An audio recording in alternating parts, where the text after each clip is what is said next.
একটা কথা জেনে রাখবেন, স্কুলে ফার্স্ট বেঞ্চে যে ছেলেটা বসে, যার রোল 1, 2, 3 হয়, ফার্স্ট সেকেন্ড থার্ড থাকে, ওই ছেলেটা যখন আস্তে আস্তে বড় হয় না, ওর স্বপ্ন থাকে একটা বিসিএস পাশ করে একটা cadre job, army officer, doctor, engineer, something like that. কিছু একটা সে জীবনে হবে, যেটা হচ্ছে সে সবসময় চাকরি করবে এবং মাস শেষে একটা বেতন নিবে।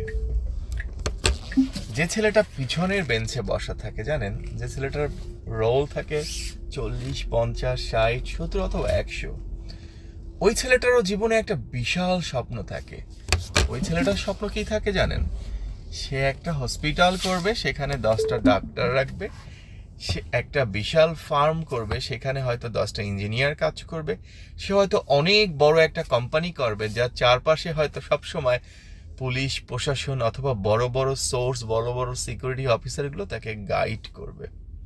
একই ক্লাসে বসে ফার্স্ট সেকেন্ড থার্ড ছেলেটা যা ভাবে, ফিফথ বেঞ্চের ছেলেটা কিন্তু তাদের চেয়ে অনেক বড় ড্রিম দেখেই একই ক্লাসে বসে আছে।